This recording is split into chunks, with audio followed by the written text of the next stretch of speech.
Hey SS family, we've decided to release episode 5, a conversation on meditation and being still with audio only. We graciously encourage you to listen actively with empathy, openness, and curiosity.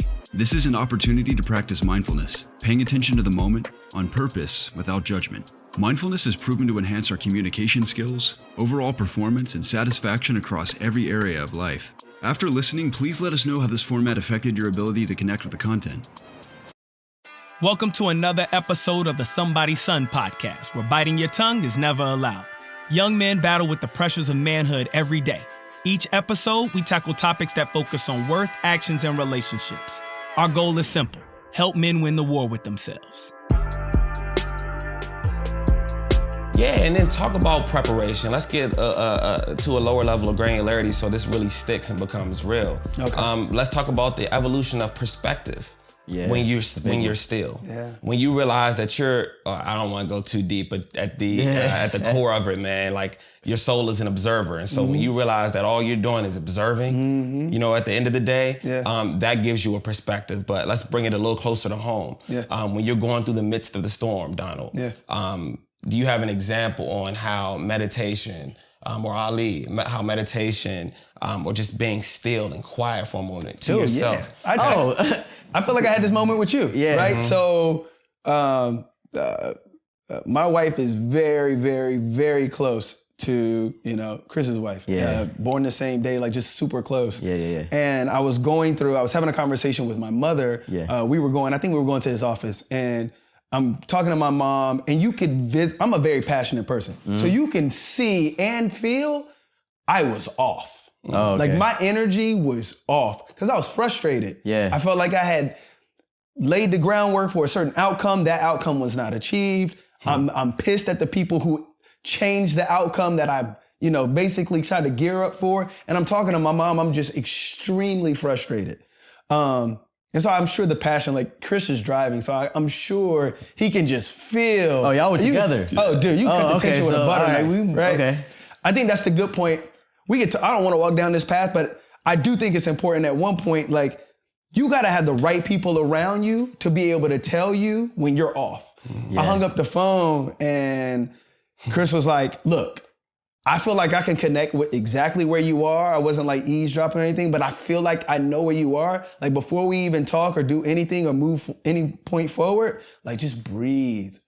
And you could tell. That's what you told him? Yeah. And like you could tell that I got a strong personality. Yeah. So I was going through the motions at first. He was like, no. Right? So it was arguing back. Bro, I was just like, I'm like, what are you talking Like, about? I'm good. No, you're not, bro. He's You're like, not bro, good. you gotta You're not breathe. good. Yeah. And so I think that's where you need people around you, and you need these tools in your toolbox, because sometimes just because the tool is there doesn't mean you're in a place to use it. Right. Woo. So you gotta have the right people around you to tell you which tools to use, and they gotta be in a position to know which tools to leverage. So that's probably my most easiest example of going through something where I needed to like calm myself, be still, get that clarity, if you will, before acting or moving forward. It was powerful, very powerful. So I appreciate you. So for me, I would say, so I did my first semester of college literally last semester.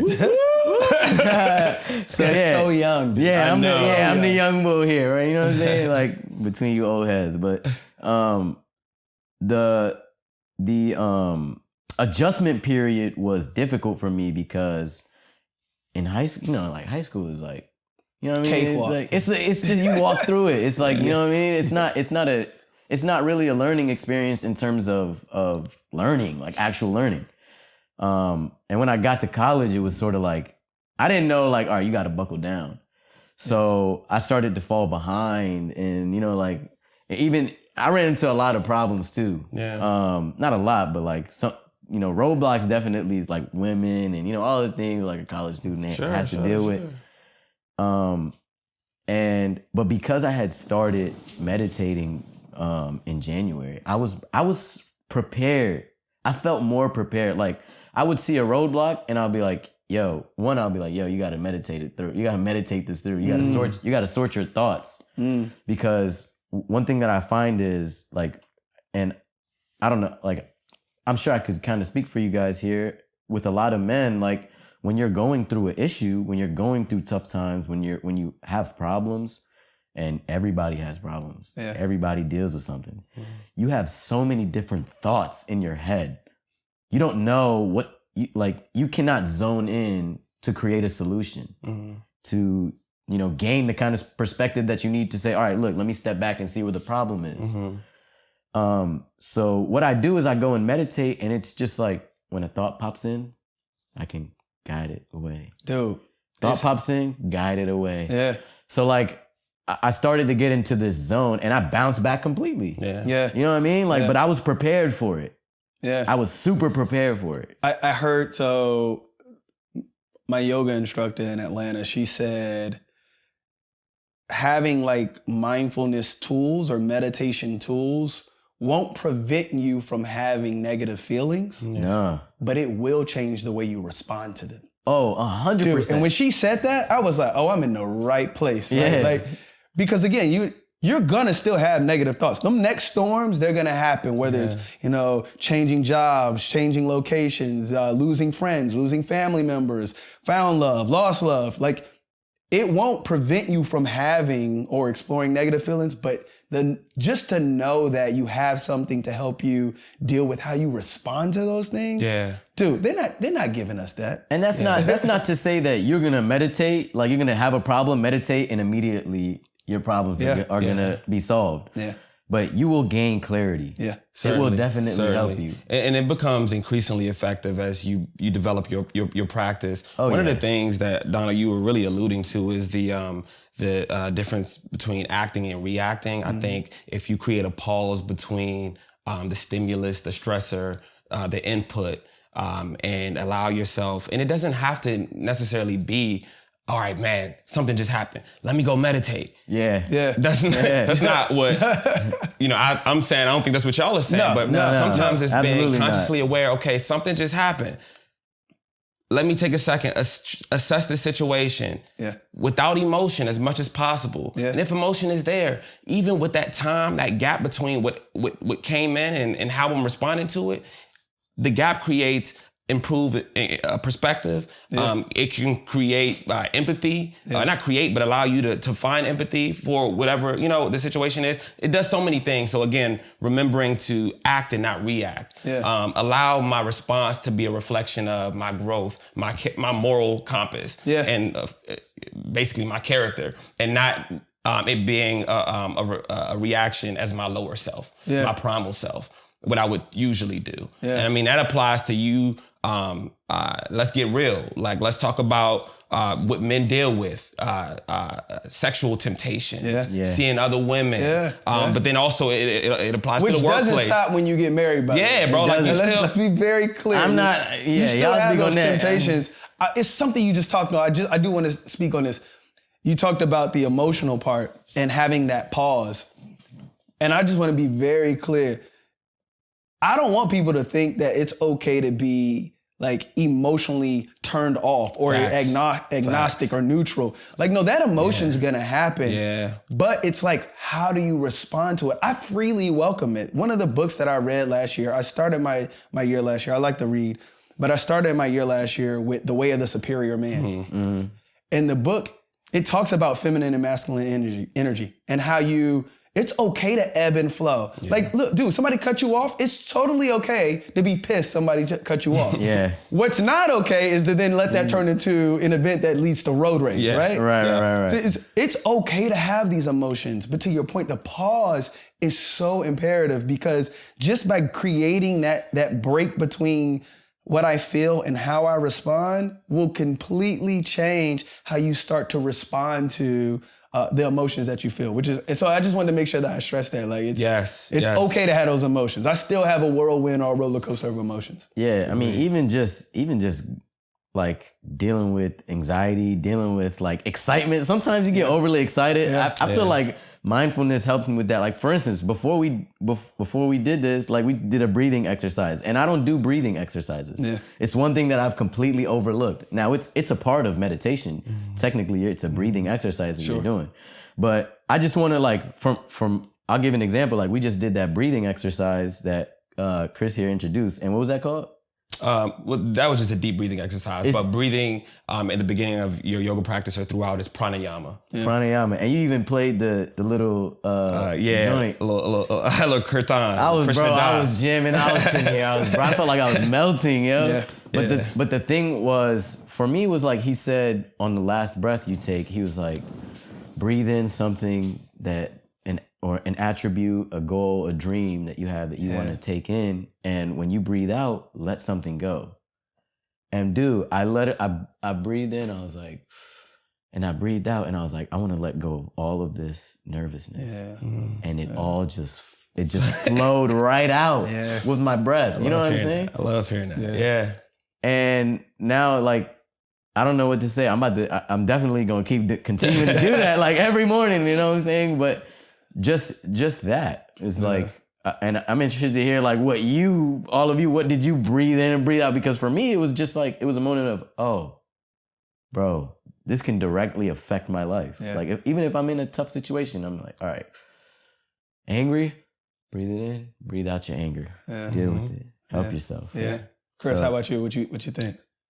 Breathe in selfless service. And breathe out the self. I think as a part of that story I was telling, the end of the story is it created, so again, went through a sunken space, but in my sunken space, God sat me down and the first word I got was be still and know that I am. And I found so much comfort in that. Yeah. And I thought, oh, boom, that's why I went through all of that. God just wanted me to be still. I was running all this time, again, checking the check boxes and doing all of that. And I know I used the word actor earlier. We're not acting, but we end up hiding the truth from people to protect them because we don't, for whatever the reasons are. But anyway, in my little meditation practice, which grew and grew throughout last year, it reached a beautiful pinnacle on Monday. So on Monday through this past Thursday, I was in an ashram called Yogaville in Buckingham, Virginia. What made you decide to go there? I knew that I was appreciating this practice, but I hadn't gotten formal training. So I started with the guided meditations, did a lot of research as you have, I've leveraged a lot of different therapies.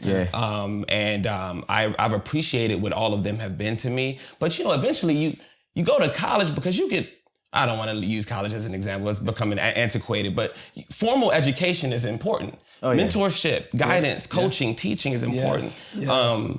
There's somebody who's figured this thing out already. At least this little piece that you're going through. And so that was really the genesis of the decision. And again, the catalyst was just, look, I'm really enjoying this, but I got to get to a place where I'm deepening in my practice. I get there, and that experience in itself is a story on its own. But one of the things I realized is that through, shout out to Mataji, who is the senior monk. She's been a monk for like 70 plus years. She's 90 years old. And I did a personal retreat there. So we had a lot of one-on-one time throughout the week where we had real deep, heavy conversation. And in one of our first conversations, she not solved, but enlightened me on what really got me to where I was. And what it was it was my lower self. So imagine you have a lowercase I and a capital I. That lowercase I is ego driven. The capital I is the I am, the God in you. You got a lowercase self, capital self. And so it was my lowercase I. I had great intentions. My intentions were there. My passion to serve people around me and to help, you know what I'm saying? And also to do great things on this earth. It was all there, and it was, rightly put, but I was working out of the ego. And because God wasn't, instead of trying to explain to myself, I'll use an analogy or a story that she shared with me. She shared there being a yoga master or a teacher who instructed the student to, go and feed or give water to the people. And so the student goes to the spigot or the pipe up in the mountains, turns the water on, fills up his pot, and then goes and fills everyone up. But inevitably, he runs out of water. There's a finite amount of water in there. So he has to take the treacherous trip back up to the mountain, fill back, y'all get it. Yeah. Well, with wisdom, the student would later realize that if he would turn on the spigot, keep his bowl there, but just tilt it He would never run out of water and would then be able to feed a village. It would flow down. I was effectively filling up and then trying to pour in. And in doing that, obviously I ran out of fuel. I got tired. I was looking for other people, whether it was my wife, my family, to fill me up. But then also, not only do you run out of water, but again, you get this high, and you don't realize it because ego highs in humility. Ego highs wherever it's all over the place. Yeah. But you get a high when you're going around and you're filling people up. Oh yeah. It's like, I'm doing this. I did that, and I feel good about myself. Again, it's not like I'm not boasting. When I help somebody, it's not going on Instagram, social media. I've actually removed myself mostly from all that anyway. Yeah. But you're still getting that high yourself. That dopamine. That's that dopamine, man. Yeah. I get it. I get it. So look, yo, if you don't want to run out, stay connected to the source. Hey, man. You know what I'm saying? What did you breathe out? Huh? Self. Yeah. You breathe out and the breathe I in. breathe in selfless service and I breathe out self. Yeah. That's beautiful. It's funny. I'll leave you with this. We're kind of correlated. So I breathe in worth and I release expectation. I love that. And he mentioned that beforehand too. Yeah, man, because like, I think a lot of times these demands, I think you talked about being the one that fills people up. Sometimes people do need that encouragement.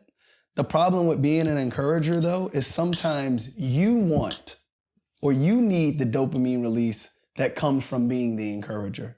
Right. So I had to release these expectations or demands that I had placed on myself as being the eldest. Look, it's okay to be the eldest and your younger brother encourage you. Absolutely. Yeah. It's okay. But I had these ideas where I'm the oldest and I was crushing it in corporate and you get these nice fancy titles and then people run these lists and they tell you you're the youngest one and you know what I mean? And so all these demands and expectations are placed. I had to let that go, man. And I breathe in worth because regardless of these titles, my son still loves me. Yeah. Right? Regardless of how much money you make, regardless of any of these so-called pressures of manhood, and there's some real pressures out there, don't get it twisted, but some of these are self-induced because I want to be the person filling other people up. And so by releasing that expectation and breathing in that worth, it just put me on a trajectory now where I know who I am and I know who I belong to, and that's enough. Yes. I don't need, like, if you give me the title, that's cool. Yeah. It's not required anymore. Right. It's okay. It's even being the eldest. I see a lot of, because I'm the eldest and you're the eldest, you see a lot of older firstborn say this a lot. Well, how was life like, or how was growing up? And I'm the eldest, so it leads to I had less and the parents were harder on me. Dude, you can I was the trailblazer. Let it go. It's okay. Let's go. I paved the road. Yeah. And I got an older brother too, so it was like, but he definitely shared that with you. It's so much peace in letting that go and then knowing your true worth. Yes. Because doing that, dude, I feel like, to your point, it ain't gonna, it won't prevent mindfulness, meditation, yoga, breathing exercises. These things don't prevent the negative storms from happening. But dude, by knowing your worth or focusing on selfless, how you respond to it is so important. Yeah. And that expectation is just released now. So that's what's important to me. I'm so glad you tapped into worthiness, feeling worthy. I think in our culture, we have this belief and it's become an understanding that we're not worthy. It's even mentioned a lot in church. I think that is so harmful. That's so harmful when you start at a place of believing that you're trying to work towards being worthy, but you're sinful in nature. So you're going to continue to fall short. So there will always be this gap between you and being worthy, which, again, that understanding, that mindset manifests itself in ugly ways. Ugly ways, man. What have you, is that something you've ever dealt with, Ali? Is that something you deal with? Look, I'm young. Like, even me just being here, people look at me and they're like, yo, like, you got, like, a lot of my family, they're like, yo, you're the golden ticket. So it's expectation is nothing that I'm unaware of. You know, it's nothing that I've never dealt with. But for me, I had to look at it as like, yo, expectations were crushing me at one point. Like, I was like, yo, I'm super stressed out. I got big shoes to fill. Not even shoes to fill, like, just people were like, yo, you have to. I had people telling me like, yo, like you have to, you know, become a millionaire, or you have to do this, or like pressures from your dad or pressures from your family or your friends. They look at you and they're like, yo, like you the one. You know what I'm saying? So you have the explicit and implicit expectations that just come from you having the opportunity that they didn't have. Right, exactly. And the way that I dealt with it is I had to look at myself and say, look, you're not here. You're here, you know, to serve, you know, other people, but you can't serve their expectations.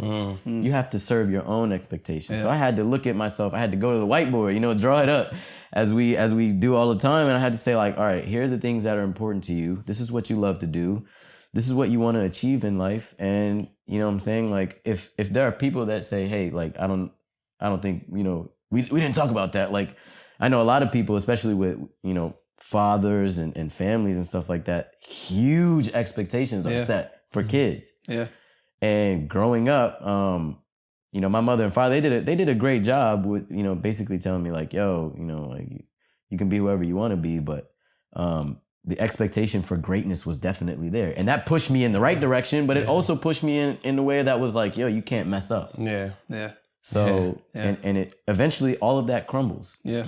And you got to look at yourself like, well, we're constantly trying to put people in boxes, right? Yeah. Constantly. Yeah. Right? I see people do it with me. Like they'll be like, oh, like you have a kid. And I'm like, yeah, he's 9. They'd be like, oh, well, how long have you been married? Because I look fairly young. Yeah. And then when they find out I've been married less than I've had a kid, then they're like, oh, so it must be a different woman. No, it's the same woman. Right? They're trying to box me, right? It's those I didn't mean to cut you off, you know what I'm saying? But like even for me, I'm now 19. I just turned 19, but like I'm, you know, fade and earrings in and, you know, like tracksuit and runners and all these things. And then I tell people like, they're like, what do you want to be? I'm like, I want to be, you know, like I'm an investor. I'm an entrepreneur. I do this. I do all these great things. And they look at me, they're like, yo, we did not expect that. Because you don't fit the box. Because I don't. I place myself. There is no box for me. You know what I'm saying? Like people say, oh, be outside the box. I tell them like, yo, just get rid of the box. It shouldn't be there at all. You know what I mean? So, I mean, that's expectations and again, just like tying it back to meditation and mindfulness. Like I had to realize part of my mindfulness journey was learning perspective. Like getting out from within myself, being able to look at things, take a step back and look down at everything, not just my own life, but everything that was going on around me. Yeah. You know what I mean? Expectations, you know, like what's next in school? How you going to deal with problems? How you going to do this? How you going to do that? One day I said to myself like, yo, you really got to step back and look at life. And people don't do that often too. Like looking in the mirror, reflecting. I think that's a big part. Like, so I'll go back to my original question just because I'm interested. If you had to identify what the ingredients were for like your recipe for escaping or finding these tools, like what would you say? Like what are the 2 or 3 ingredients that you know you needed or you wish you would have known earlier? So earlier we talked about like basically, you know, finding your own way.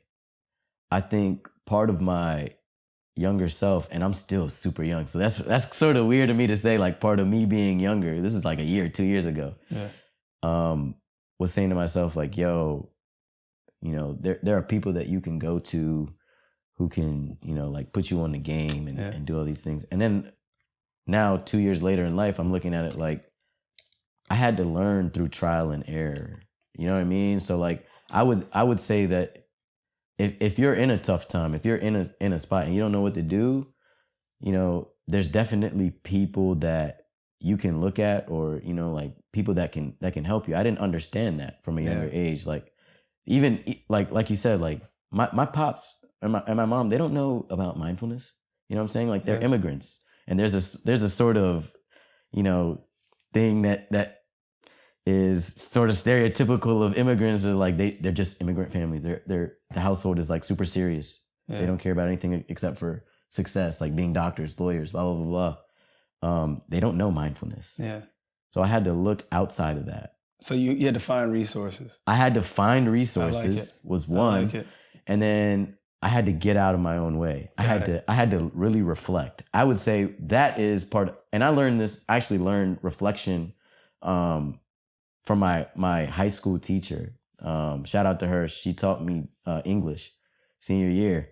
And one of the things she really pinpointed was like, and this was for essays. So like we would write essays, you know, it was English class. So like, and she would be like, all right, after every essay, you have to write a reflection. And at the end of the year, I go, you know, like I've been doing this in my life, and you don't understand how much this has like influenced my life. Yeah. So resources, reflection, ingredients. Donald, I want to throw your question back at you. What were your ingredients? Because I want to go from the youngest of us to the most mature of us. And I'll close that topic out. Yeah, so I think my ingredients were, again, that becoming okay with releasing those expectations for me. Like that's why I meditate so much. Because when I'm meditating, I'm not the father, I'm not the husband, I'm not the older brother, I'm not the director at work. I'm not those things. It's just me by myself in my own place, in my own zone, just being able to just release and just essentially what you said, be still. Like, so that for me is by far the most powerful ingredient. And I can tell when my day is off, when I'm not still. I think there's a reason. One of the scriptures I know, and you kind of alluded to the same thing, is be still and know I'm God. It's hard for you to know something if you're moving around all the time. If you busy all the time, you busy trying to live up to people. Booked and busy. Busy doing all these expectations. It's hard for you to know. And so for me, that's why I found my worth, right? I got still. That's a bar. Started to, know who my creator was, spend time with my creator. And so like now my worth has been reshaped and defined that you could strip titles. Yeah. You could talk about me. Yeah. You can, I can fail sometimes. You said trial and error. It's a lot of that. Yeah. All those things can happen and my worth still be intact because now I'm really plugged into that source. So for me, that was big for me. Yeah. Very big for me. And I'll just say, I'll throw in, because I think we were saying the same thing. Yeah. Some type of teaching. So having a mentor is a huge ingredient. Mentor is important. Don't try to figure this out yourself. Yeah. You've done a great job at your age of connecting. I know I wouldn't have gotten or achieved at least the surface level things that I was able to achieve in my late teens and early 20s without a mentor. Yeah. But then the mindfulness. Yeah. I think if you can pull those two, because you find a lot when you sit still and when you go in, you do. There's a wealth of goodness here and clarity that will help you in your path. Yeah. I would say too, and just to add on top of that, is like people think like when we talk about like meditation is the only way for mindfulness. Like no. If you're in class, people don't know, they're being mindful all the time. Like us just being here, sitting together, talking, enjoying this moment, we're present, we're here. Yeah. Like if you're a college student and you're sitting in class and you're paying attention and you're present, you're being mindful. Yeah. Mindful listening. Like if you're on the job and you're grinding and you're doing work and like this is what I have to do, this is how I'm gonna do it, blah, blah, blah, you're mindful, you're being there. Yeah. So I would take I wouldn't say that if I was giving somebody advice, like, cause people come to me, they're like, yo, like, I'm dealing with a lot of stress, or like friends will come to me like, yo, how do you deal with it? And I'll be like, bro, just be there, be present, be in the moment, enjoy it. So. I think that's good, man. Yeah. That's good. Yeah. I'm grateful for this conversation, man. Yeah. And I love that the growth is evident at the various stages and walks of life. Yeah. Your growth is relative. I know you keep saying, yeah, I'm young, but there's a lot of growth. My little brother reminded me of that. He's 18. And I sometimes try to dumb down the conversation, not realizing that in some ways he's wiser than I because of what he's been able to see 4 kids either achieve or screw up. You know what I'm saying? But y'all are ready, man. Y'all are ready. So there's no age where you start this lifestyle. You start ASAP. You dig in by doing the research, picking up a meditation practice. I would suggest everyone do guided meditations. Yep. Or Headspace. Headspace it's a free app. Like they instruct you through all of that. But then as you grow, your meditation doesn't have to be guided anymore. Yeah. And that's another realm of beauty. And then aside from that, man, that conscious living, think about what you're eating, how you're eating, when you're eating. Again, this conversation can continue to go on and on and on, but really getting those things and letting that be the foundation of your journey, I think is super, super I think it's a mic helpful. drop. I think it's a mic drop. But I will say this. I'm facts. super excited for our future conversations because you talked about be mindful of what you're eating. Sometimes what you're eating is not just food. So I look forward to unpacking that with y'all around consumption. What are you consuming? Who's consuming your time? What music are you consuming? Hey, you get me excited. I'm super excited. Yeah, But we're not gonna go there. I'm gonna drop the mic. We're gonna drop the mic. You got it, man. That was awesome, man. Yeah. I appreciate you, brother. I want to do a group hug or something. We hope you enjoyed this episode of the Somebody Son podcast. We encourage you to share this episode with a friend. And remember, on this path called life, you are not alone. Thank you for watching. Until next time. She liked the way that I finessed her. She stared so long, she let me know.